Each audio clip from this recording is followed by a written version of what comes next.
(27 de fevereiro de 2024), terça-feira da segunda semana do tempo da Quaresma. Em nome do Pai e do Filho e do Espírito Santo. Amém. Meus queridos filhos e filhas, muito bom dia. Vos saúdo com a paz de Jesus. Nesta manhã desta terça-feira, nós vamos meditar a leitura do livro do profeta Isaías. Hoje o capítulo 1, versículos 10 e do 16 ao 20. Ouvi a palavra do Senhor, magistrados de Sodoma. Prestai ouvidos ao ensinamento do nosso Deus, povo de Gomorra. Lavai-vos, purificai-vos, tirai a maldade das vossas ações de minha frente. Deixai de fazer o mal, aprendei a fazer o bem, procurai o direito, corrigi o opressor, julgai a causa do órfão, defendei a viúva. Vinde, debatamos, diz o Senhor. Ainda que vossos pecados sejam como púrpura, tornar-se-ão brancos como a neve. Se forem vermelhos como o carmesim, tornar-se-ão como lã. Se consentires em obedecer, comereis as coisas boas da terra. Mas se recusardes e vos rebelardes, pela espada sereis devorados, porque a boca do Senhor falou. Palavra do Senhor. Graças a Deus. Meus queridos, nós escutamos esse texto, o capítulo 1 da profecia de Isaías. É como se fosse o grande resumo de todo o texto desses três grandes profetas, né? O livro de Isaías é um livro muito grande, né? Um livro gigantesco. Até os estudiosos dizem não ser somente um profeta que tenha escrito o livro, mas três, né? Um profeta antes do exílio, outro profeta durante o exílio e outro profeta após o exílio. Efetivamente, nós não sabemos, né? Mas a exegese nos ensina isso, e o capítulo 1 é uma grande introdução de tudo que vai falar os três profetas, o grande texto, o texto completo de Isaías. O capítulo 1 começa falando do amor de Deus. Deus, ele tem para o ser humano um projeto de realização, de plenitude, né? Um projeto de felicidade perfeita. Acontece que entra na jogada a infidelidade por parte do ser humano. E a infidelidade gera consequências de morte, né? Então nós vemos esse relato, nesse relato que hoje a liturgia nos apresenta, um convite que o profeta faz para o povo de Deus se voltar de maneira penitente para Deus, reconhecer as suas faltas e reconstruir aquilo que não estava funcionando bem. Quando a injustiça entra numa nação, quando uma nação se torna injusta e corrupta, quando uma nação não prioriza, né, ações a favorecer os mais frágeis, essa nação acaba perdendo por parte de Deus um olhar misericordioso de Deus. Não que Deus seja maldoso, minha gente, mas é como se essa nação se afastasse de Deus, né? Eu não sei se vocês já tiveram oportunidade de oferecer algo a alguém, mas essa pessoa não querer, né? Ora, você não pode obrigar ninguém a nada. A mesma coisa é Deus, né? Deus é um ser infinitamente bondoso, né? Infinitamente amoroso, misericordioso. A sua misericórdia se estende por toda a criação. Acontece que quando o ser humano, né, se afasta de Deus, Deus não pode obrigá-lo a beber dessa bondade, dessa misericórdia, desse amor infinito. E aqui o profeta está fazendo um convite, né? Lavai-vos, purificai-vos, tirai a maldade das vossas ações à minha frente, deixai de fazer o mal, ou seja, venha me abraçar, né? Volte, reveja na sua vida, na sua história, povo de Deus. O que não está legal, o que não está de acordo com o meu projeto, reveja, refaça, reconstrua e volte para mim, para que possas prosperar. Depois o texto vai dizer assim,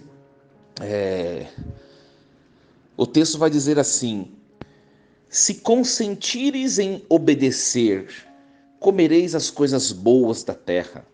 Mas se recusardes e vos rebelardes pela espada, sereis devorados, porque a boca do Senhor falou. Ou seja, Deus está alertando, não existe prosperidade, realização, plenitude, sem a fonte da plenitude, da bondade e da realização humana, que sou eu, Deus dizendo, né? Que é o próprio Deus. Por isso Deus está dizendo, volte para mim, né? Lavai-vos, purificai-vos, tirai a maldade das vossas ações. Meus queridos, agora falando para a nossa vida, né? O profeta falou para aquele povo naquela ocasião histórica, e a palavra de Deus, ela é inesgotável e ela é infindável, porque ela alcança em todos os tempos e lugares, todos os seres humanos. Hoje Deus está falando para nós, católicos, que vivemos um tempo litúrgico de penitência, que é a Quaresma.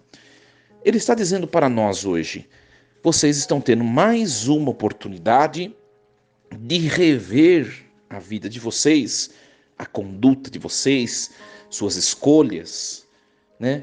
Como vocês estão a caminhar e, efetivamente, reconstruir, corrigir aquilo que são elementos dissonantes, que não estão de acordo com a vontade de Deus. Esse é o tempo da Quaresma, né?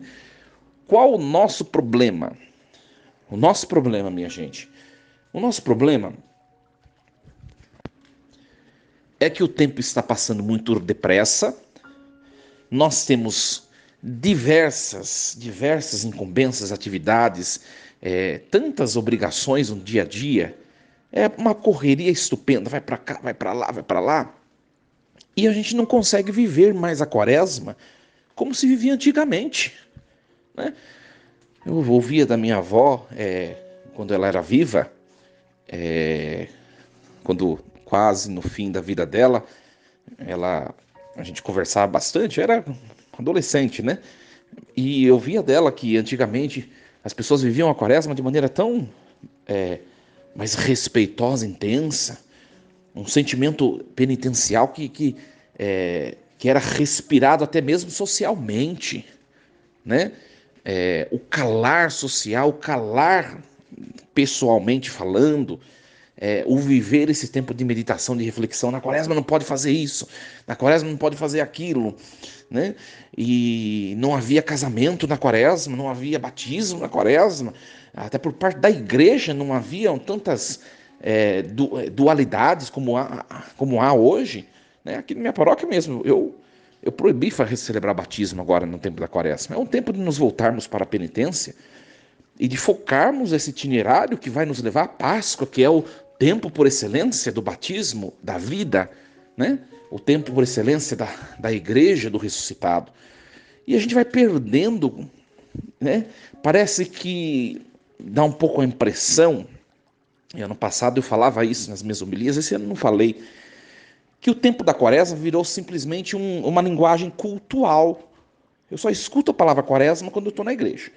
Aí quando eu estou na igreja, as músicas são mais cleans, vamos dizer assim. Quando eu estou nas missas, as músicas são mais penitenciais, as melodias são acordes menores, são mais tranquilizantes. As leituras vão falar de penitência, vão falar da vitória sobre o pecado, vão falar sobre as nossas lutas diárias, né?